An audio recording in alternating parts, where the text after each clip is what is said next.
In this episode of Toolbox, I'll show you a demo of a framework with the highest satisfaction rating. We'll talk about why it's so fast and why it's making React look, well, old. Plus, we'll go over a big industry survey to find out where the rest of the web is going. The pace of the web is relentless, and that's why you need the Toolbox.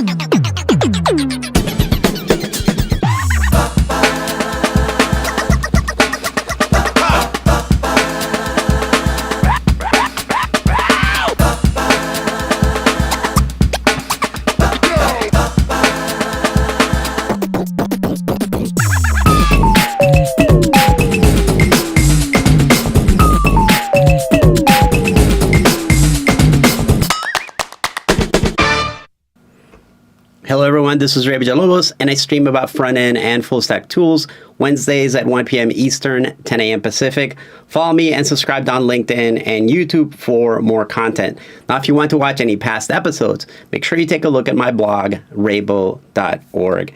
Now, before I get started, I want to make sure, it looks like there's something wrong with the stream, so you may have to only be able to see this in YouTube. Let's go ahead and see if it's running over there. Yeah, it looks like it's only right now available in YouTube. So let's make sure that we copy this link and let my people know over here that things are going to be okay in LinkedIn.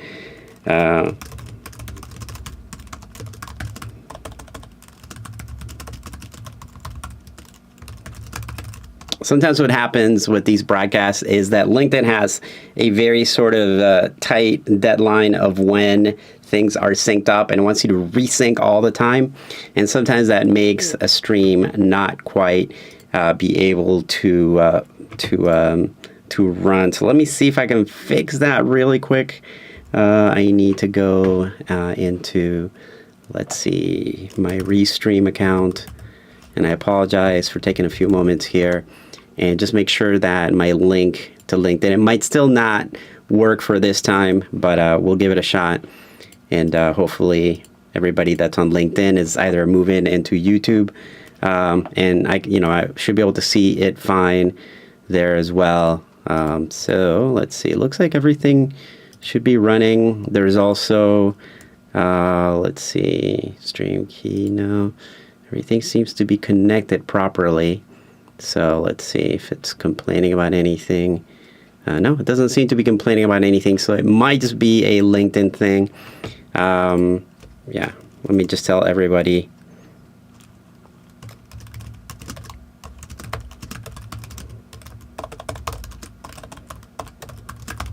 To please go ahead and catch this on YouTube.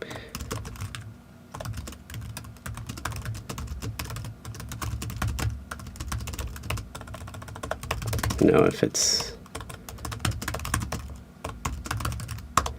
all right. So I'm sorry about that. It is what it is. Yeah, I depend on some of these streaming services, and sometimes they just don't work. That's why I actually simulcast into Twitter as well as YouTube, and I think I even do things on just Restream itself. So I do have a lot of different backups, and this thing will be recorded. So if you miss it, you can always catch it. I apologize again. And we'll just keep on going. The show must go on. So let's get into it.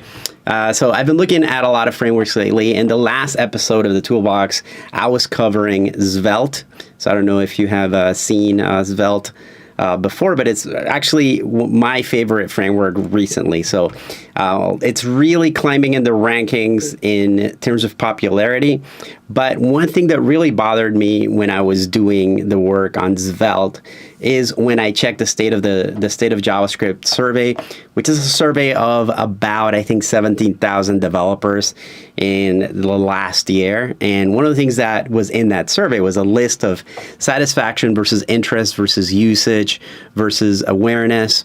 And I realized that Solid wasn't actually, Svelte wasn't actually the #1 most user satisfaction rated, framework. And so I thought, well, what the heck is Solid? What does it do? Why is it so different? And should I take a look at it? I mean, is it worthwhile? So I'll be doing a demo later on of SolidJS.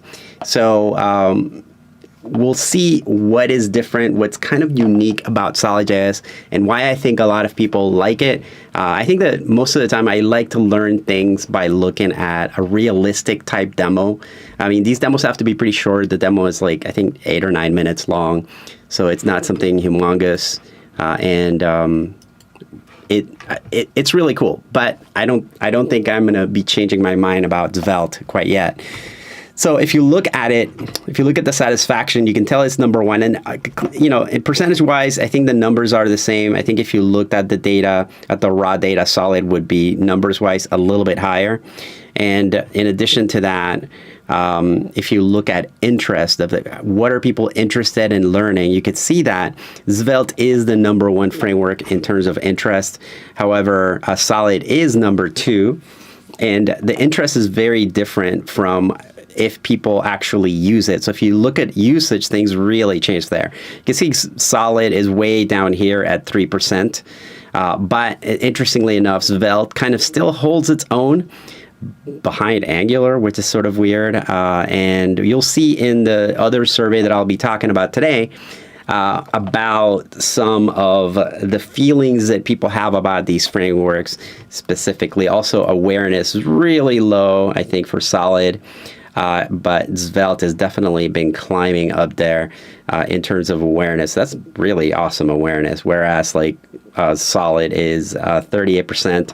There's something called Lit that I think is a little bit interesting, web components base.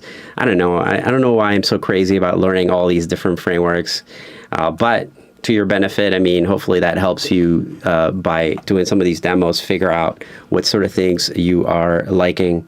So, yeah, let me just check the YouTube channel one more time to make sure that the stream is still running okay. It looks like it's, no, let's see.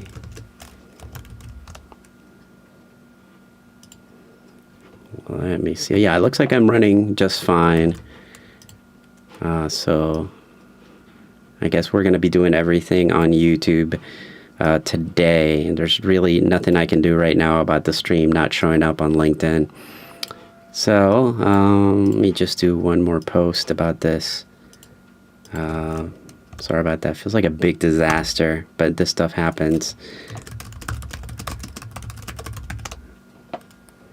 All right, so I'll just post again that I would like help figuring out if it's working. And we'll just keep on going. So,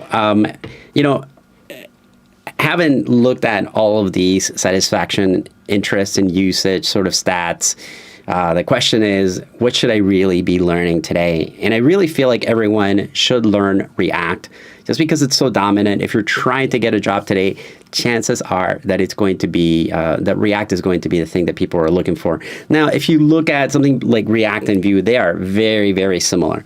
And if you look at something like React versus Solid, it's even more similar. As a matter of fact, Solid is designed to be a React-based, a React flavor type of framework. So Solid is going to be an easier learn if you already know React. If you go React versus Angular, I think Angular is kind of weirdly different. It's kind of older. Svelte, I think, is very much like JavaScript. So it's going to seem familiar to you regardless of whether you're coming from React or just if you're coming from plain JavaScript, which is one of the reasons why I really like it. Now, I do think, though, that React over time is showing its age. And I'll give you a couple of examples. If you're a new learner and you go to the React just general React page. So let's go back over here. Just the general React page. And you take a look at this. You're like, oh, okay, this is what everybody's talking about, what I should learn. But then like the very first example is an example of React classes. And I really don't know a lot of React users, like modern React users that are using class-based React. So I've always thought that this is sort of a weird way to introduce somebody to React. I know that it's conceptually they're trying to show you, what a stateful component is and how it works differently from other things. But I feel like it's a little bit confusing. Like that break between class React and hook-based React did something where it essentially created sort of two different divergent versions of React, which I think still confuses, especially newcomers to the framework.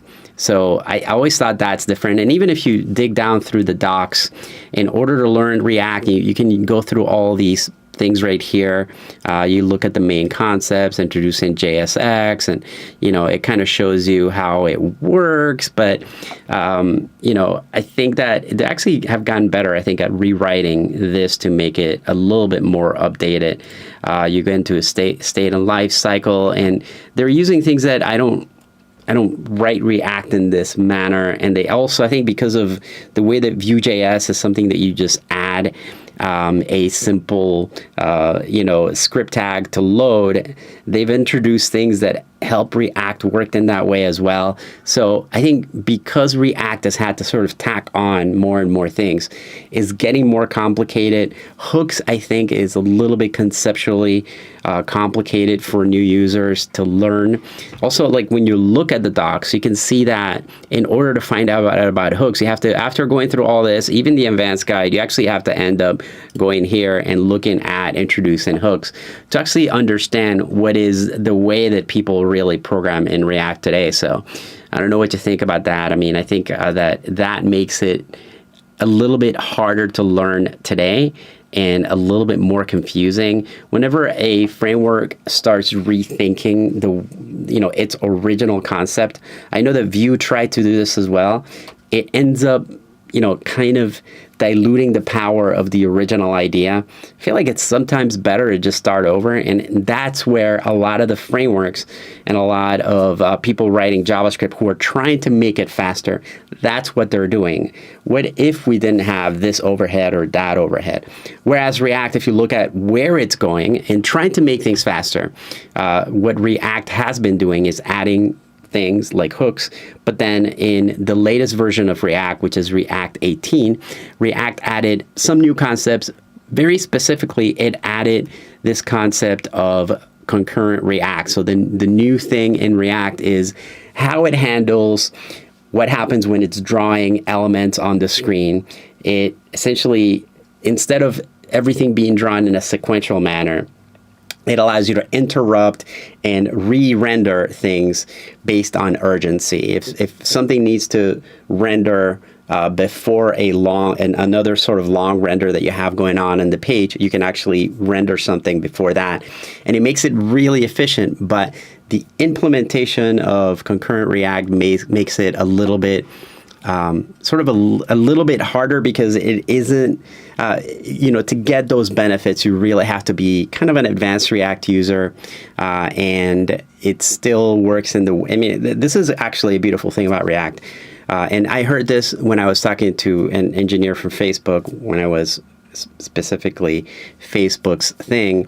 I heard that they have so many projects that are running React, that when they were more in charge of the framework, when they thought about adding a new feature, they also had to think that if they add a break-in change, they would have to rewrite so much of the framework. I mean, I do think that concurrent React has been done very thoughtfully, so that if it's not that big of a deal to update to the new sort of concurrent React, but it feels like we're just sort of, piling things on top of things, and it's getting a little bit sort of more confusing and maybe a little bit tougher. So I don't know. Let me know what you think in the comments. You can still do comments on YouTube. I'd love to see some of those there. I don't see any comments right now. Oh, okay. So it looks like it is working on YouTube. Thank you. Oh, goodness.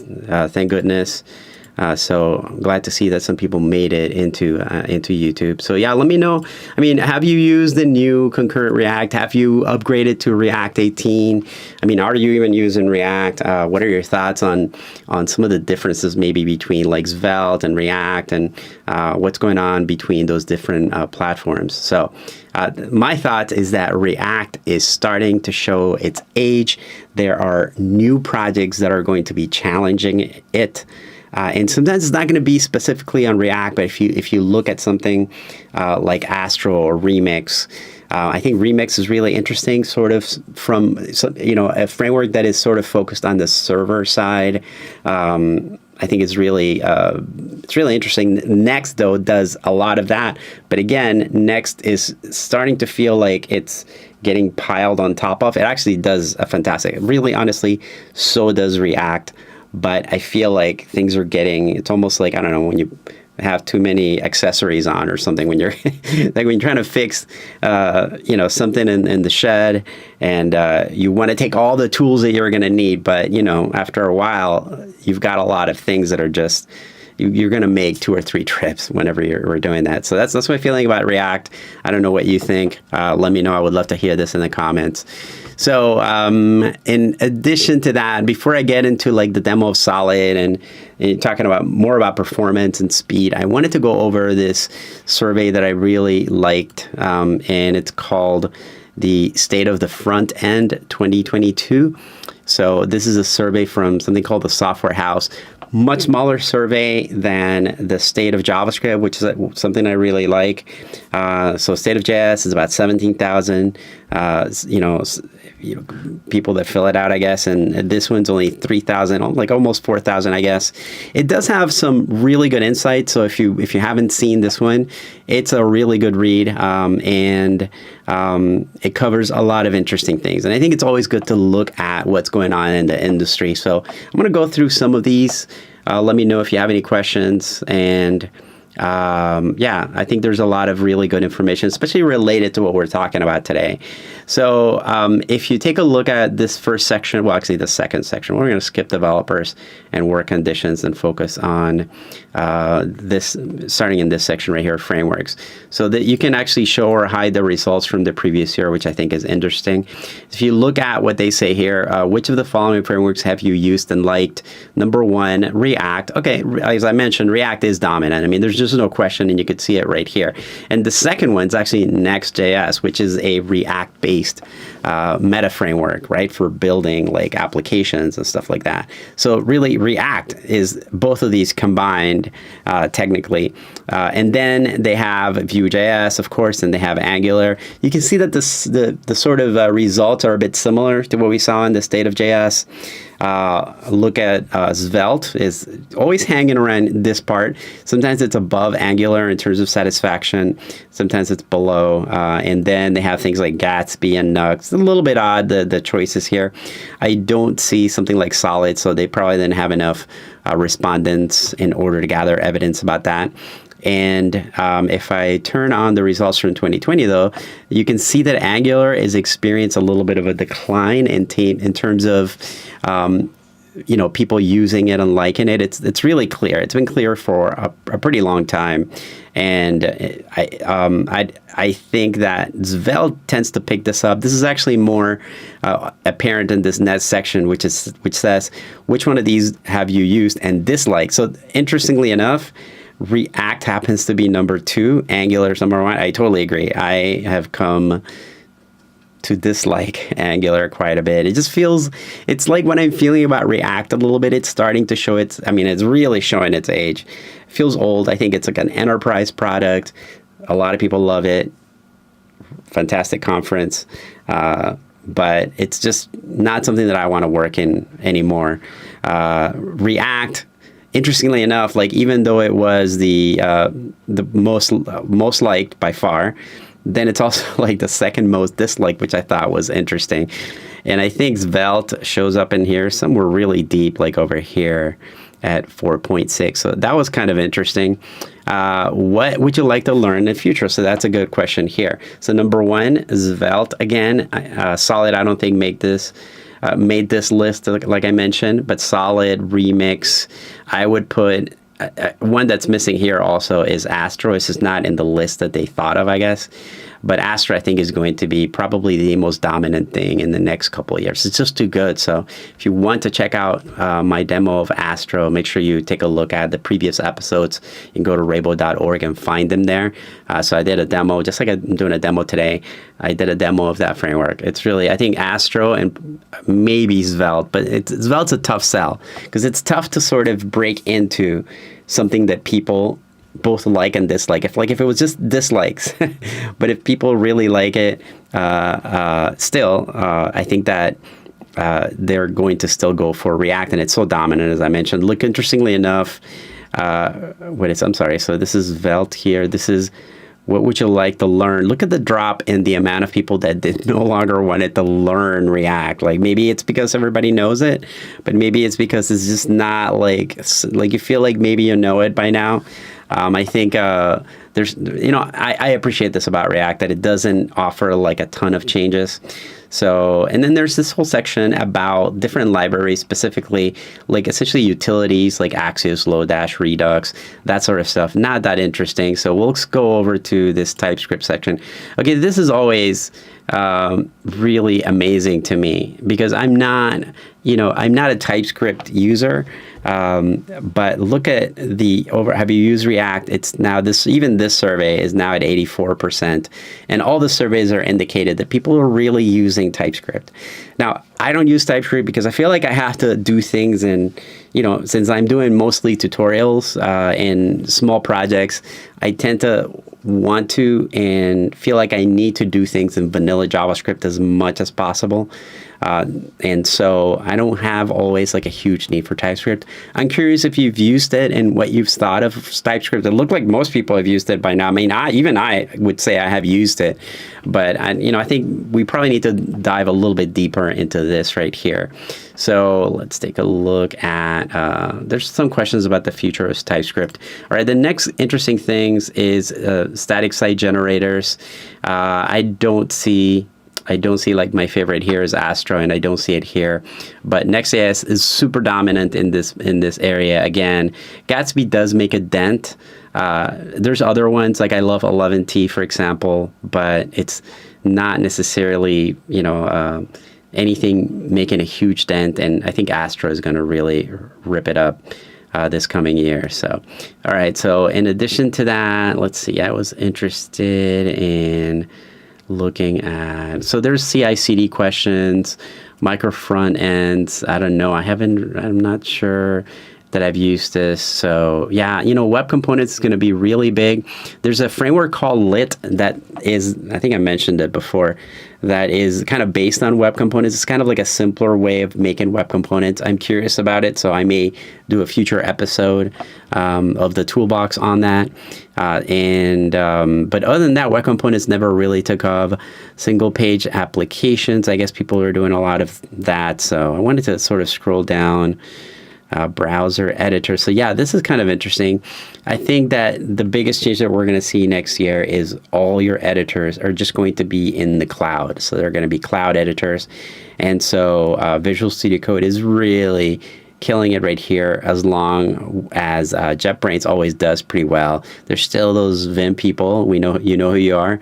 Wow, there's still people using Sublime. So Sublime is actually pretty awesome. I wish it would have continued to do better. Atom, the problem with Atom is that it's owned by the same people as Visual Studio Code. So I can't believe anybody still, I guess one person is using Bracket still. Good for its time. So let's see. There's all kinds of other stuff in here. I wanted to see if I could get into, I think there's a place for, let's see, libraries maybe. Maybe no. There was a section for Sass. So let's see if I can, there we go. We'll get to the section on Sass here. And this is actually interesting because Chris Coyier is really big in the industry. He just sold CSS tricks to DigitalOcean, I think. And he's talking here about how Sass is, I think, 20 years old by now. So it's really amazing. It's always been his favorite of his, but he feels like, it should be a better showing. Like, modern CSS should be the way people code. I don't necessarily agree with that, because I think Sass can do some things that regular CSS doesn't do. I mean, they're very different things. Like Sass is a preprocessor, and it can help you create sort of variables and, you know, generate. So it's something that allows you to generate CSS. Whereas like if you use variables, I think that it's not, you know, it's not the same, you know, declaring variables, although it's very powerful, as something that generates even the declaration of variables. So I do feel that there's some advantages here. Tailwind's always been like this huge thing in the industry recently. So Tailwind has been really huge recently, and I think it's going to continue to grow. There's something about Tailwinds, I think, too, that there's some newer frameworks that are challenging it. So it'll be pretty interesting to see. Style component is something that you see in frameworks like React. And so that's why it's here, I think. CSS modules, an interesting feature that I'm not sure I love, but people do use them. I see them in, you know, I use Vite for all my building. So it's very easy to add CSS modules. So there's other ones here that I have no idea. So I don't know if anybody's used like Chakra or Emotion. I don't know what those are. So that's pretty interesting. And I think that we're going to see the big things are going to be like a move to the cloud. And some of these frameworks are still going to fight each other out. But I really, you know, what I'm saying today is that I think that React has finally shown its age. But let's take a look at this thing called Solid. And it's probably why you're here. And then talk a little bit about performance. And really, Solid is this framework that is focused on performance. And it does a couple of things. So think of Solid as if React married like Svelte and had a baby. Solid is basically that. What it's doing is it's taking the, you know, sort of React model. And the interesting thing about Solid is that it feels, especially when you're first messing around with it, it feels almost exactly like React. And when you first get started, the code is very, very similar. So if you look at the playground, there's actually a really cool playground. I mean, this looks like React code, and it's designed to be that way. It uses JSX, but because the difference between this and React, or one of the many differences, but one of the differences is that the code is compiled into plain JavaScript, and although React is doing some of that, what Solid is doing is creating like super optimized JavaScript that gets rid of the virtual DOM. So the virtual DOM is this feature in React that essentially looks at your page and your data and analyzes what's happening so that it's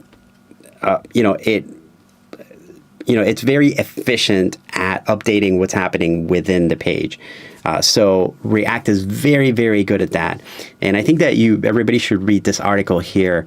So this is from Rich Harris, the developer who created Svelte. And he talks about the virtual DOM being pure overhead. I think it's a simple way of looking at things. The virtual DOM does a lot of stuff, and it really makes React very, very fast, even though technically it's sitting there on top of your client, on your client-side code, and analyzing the differences and updating things based on the differences. But it's, you know, it does slow things down in a way, but it's not as slow as you think. As a matter of fact, the creator of Solid actually wrote this article saying that analyzing some of the claims in this other article. So this is very well written. You should definitely check this out. Basically, this is saying that the virtual DOM is not exactly slow. When you're talking about making things fast, the fastest way to run JavaScript would be just to run either vanilla JavaScript or run something that compiles, like Rust. Like, you know, a lot of things are being rewritten in Rust because of performance these days. So those are kind of the two things that you can do. Write just plain vanilla JavaScript that it's super optimized. It's always going to be faster. Adding a framework on top of that is going to add some level of overhead. This gets very deep about what is happening, but basically, it's diffing things, but that's not the end of the story. That a lot of those virtual DOM frameworks are making things fast by doing that. And this is the advantage of something like React and Vue, a lot of other frameworks. But the truth is that you don't really need to do that. If you were able to write like optimized JavaScript for the application that you're building, it would always be faster. And if you look at some of the industry standard tests, you can always see that the thing that's always going to be on this first column in terms of speed is going to be just vanilla JavaScript. I'm not exactly sure what vanilla JS 1 means. Maybe it's like a framework called vanilla JS 1. So this is actually a pretty interesting sort of set of results, benchmarks. I mean, if you want to know which frameworks they're using, I'm pretty sure that's like all of them. So you could see, and you can actually turn some of these off if you want to. This performs a series of different benchmark tests. You can see all the tests that it's doing. Here you can kind of clear this list out and just see a certain sort of set of tests.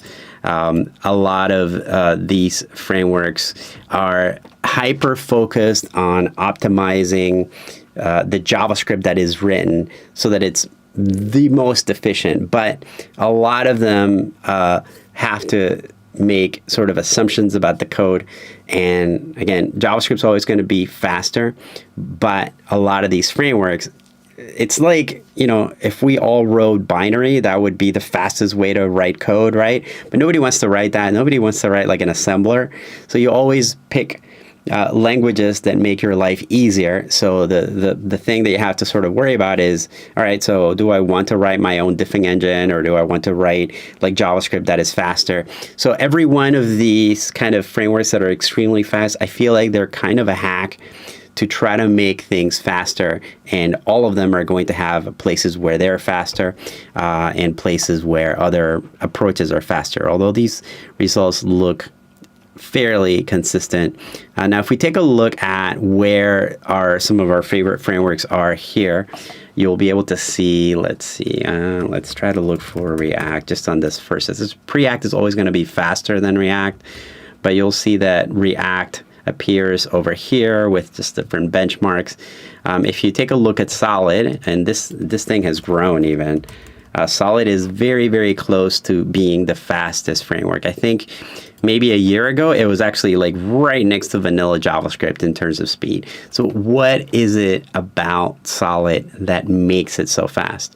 Okay, basically what Solid is doing, it's extracting the parts of the of hooks that are reactive and isolating the variables or the calls, the functions, so that when you are checking what's going on with your application, only the reactive pieces are going to be checking to see if something needs to be updated. So it's hyper-focused on not just the entire hook running every time, but only the pieces that you need that are reactive are going to be monitored, if at all. So a lot of these SolidJS functions will actually run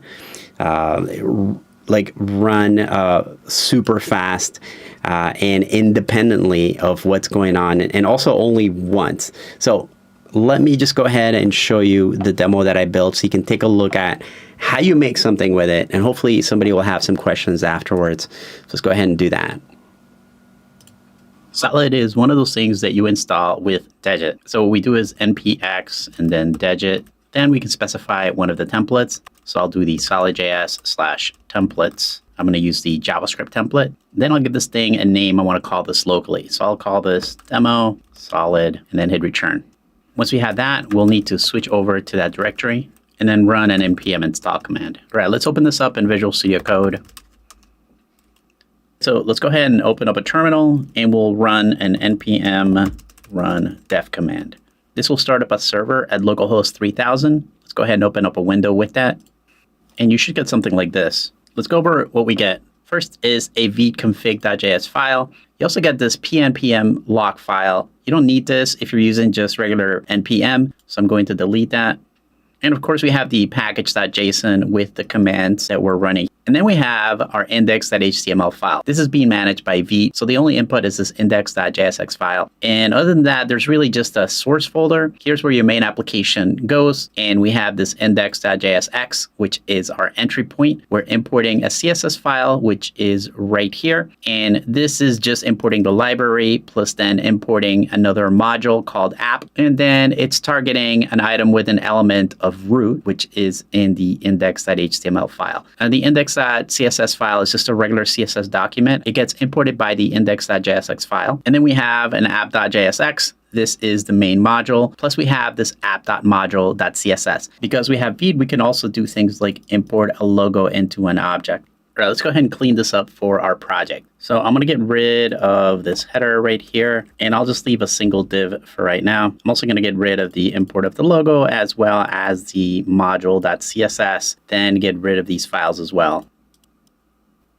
I'll rename my index title. In the index, I'll take out the index.css import. Let's go ahead and add a headline in our app.js. Let's go ahead and import the Pico CSS library. So we'll go to that website, we'll go to get started, and we'll copy this link right here. I'll go back into the index.html, and I'll just paste this import right here. Let's go ahead and add a class of container. And I did notice a tiny mistake here. This should be stargazers. So let's go ahead and fix that. And let's go back into the app.jsx file. So far, if you're coming from React, this should be pretty familiar to you. So let's try something that is unique to SolidJS. We'll start by creating a signal, which is the most basic primitive. First, we'll go ahead and import this from the library. And now in our application, we'll create a new constant and we'll call it keyword. And we'll also create a setter called setKeyword and apply this to create signal and initialize this with an empty value. Underneath our H1, let's create a paragraph and just output the keyword variable. Now it doesn't yet have a value, so let's go ahead and initialize it with a value. You can see that it outputs the variable right here. Although create signal looks similar to a React create effect, Solid is doing something different. In React, the component is a function that runs each time your state updates, whereas in SolidJS, only the part of the function that changes the state is run. In order to do this, SolidJS compiles your code into optimized JavaScript, which doesn't require a virtual DOM to run. This is similar to what Svelte does. Let's go ahead and add an input field here, and we'll call an event. We'll use our setKeyword method using the event's current target. You can see the two-way data binding and reactivity working just fine. If you want to create a signal using asynchronous requests, use a module called createResource. This will update when the fetch completes. We'll call up a file called cast.json. To get this file to work, I've already created a public folder with a cast.json file. I'm also going to add some images there. Vite will automatically expose anything in a public folder onto your website. Although we could use a map function, SolidJS has some specialized components that automatically will manage things for you. Here we're going to use a component called for. We'll put these in an article tag, and then we'll create a div and output the name of each cast member. Here we need to use the function version of the call. And it looks like I missed the period right here. Now let's see what it takes to create a component. So I'm going to create one right here at the source folder, and I'll call it cast. And what I'll do is I'll take some of the stuff from the app.js document, and I'll go ahead and export the default here. I'm going to call this component cast, and it's going to receive some props from the main component. I'll paste my for component in there, and I'll need to go ahead and import for, which I could have also used this in the previous component, but I'll do it here. This needs a return statement here, and I'll put all this for content in here. This isn't going to receive the cast list. It's going to receive from the props an item called list, and then everything else is going to be the same. Let's go back into app.jsx, and we'll import this component, and we'll go ahead and call the component. We'll pass along the list and a prop, and we'll pass the cast list call, and we'll pass cast list in there. Now you can see that it works just the same. All right, so I'm going to move this keyword into my sub component, and I'm going to reset it in here so that it doesn't have a value when this first loads.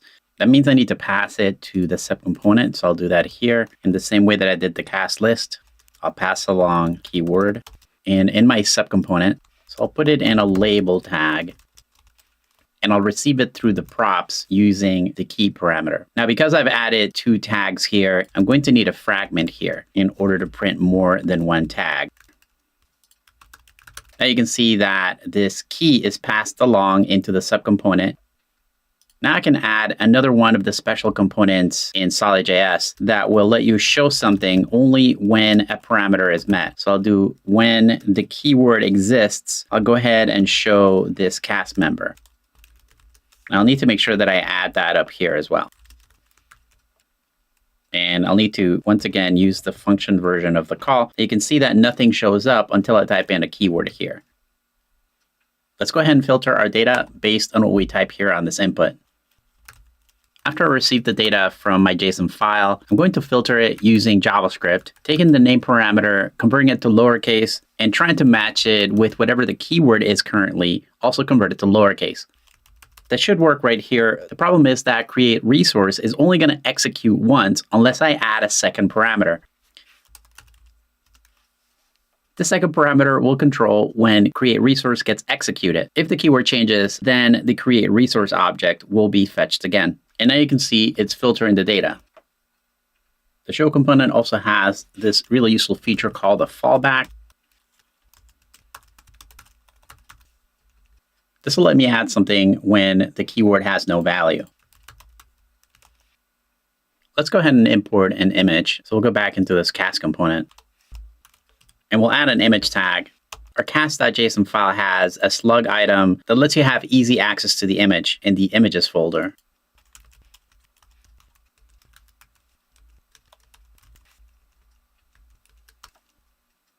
And now when you type the name in here, you'll also get the image. The framework offers a special version of the style attribute that lets you use an object-like syntax. Notice that I am using quotations at the beginning of the parameters instead of having to type the camel case that you would normally have to use with React. And now you can see that the words here are bold. Let's go ahead and add another style here. And we'll go ahead and wrap a div around this for each loop. That way we can add one more style right here.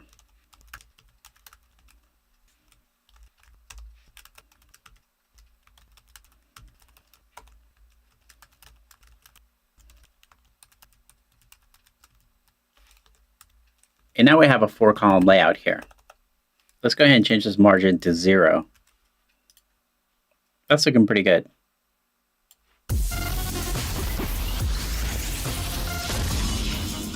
All right, so I have the code that I was working on in that project, and I want to go over, make sure if you have any questions, if you just add them to the chat, either even on LinkedIn or in YouTube as well.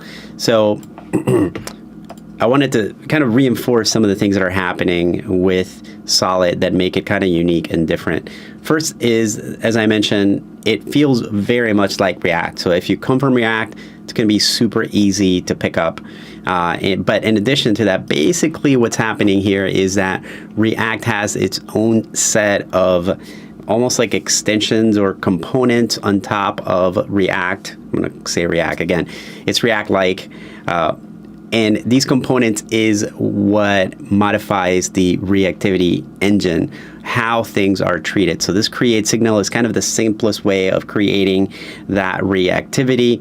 And essentially it allows you to track a single value. Remember, it's not using a virtual DOM. So this is the piece that is going to be sort of updated or kept track of in the engine, so that if something changes about this data piece, it's going to work. This is how your two-way data binding is going to access the data, and so on and so forth. And I showed you also the create resource sort of method. This is how you bring in data that needs to be maybe modified. So this is, in the example, I'm showing you how to bring in a static file, but you could just as easily use it to bring in something from an API, and the code here would be almost exactly the same.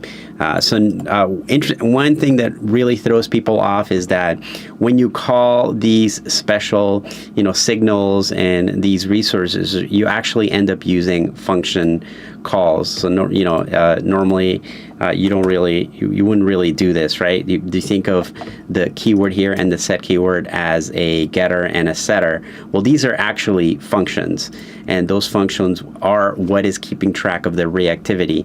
So it's just a different approach, and using the different approach, classic of any framework, is what is going to give you those benefits. And the benefit is, instead of it having to worry about everything happening in each component, it's sort of isolating the reactivity and worrying about keeping track of only the things that need to be reactive. So you saw that when I was using create resource to bring in a fetch, there's actually a couple of ways of using this object, and you can use it to just read a file one time, or what I'm doing here is I added an additional value that says when the keyword signal changes in some way, I want you to refetch this right here. Now, maybe I could have just fetched things once and mapped them elsewhere, like sort them, and filter them elsewhere, but it's easy enough to do it the way that I did it. You could debate whether or not I should have done this filter here, because if I would have taken this out, then it would have read the data. If I needed to read the data only once, I could have done it without this, and then worry about what happens when the keyword changes. So that's basically Solid in a nutshell. You have these ways of accessing the reactivity, and it isolates the reactivity away from everything else so that it is more efficient. This is one of the reasons why it's so fast.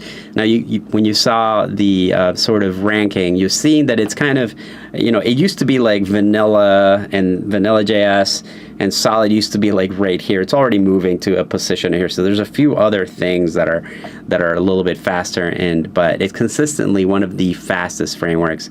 And the nice thing about it is that it's fairly easy to learn, especially if you come to React. It also gives you like all these additional, sort of features so we saw, for example, the way that you do loops. Like you could do loops in the traditional way, or you could use this provided component that allows you to do that in a much more efficient manner. So this 4 is actually pretty interesting because it is going to be only it's going to redraw a list based on the changes that need to be done to that list. It's almost like a virtual DOM, but it's doing it without the virtual DOM, and it's pretty amazing if you take a look at how it does it. So there's not just that, I showed you also this show component that lets you sort of, it looks pretty simple. It looks sort of like a conditional, but it's a little bit different. It's letting you sort of retrieve something when something happens, and then having a JSX statement for fallback, which is pretty cool. There's a suspense feature here. So there's a lot of other components that make this framework, what I would say, probably the reason why it's so well loved. It was fairly easy to pick up.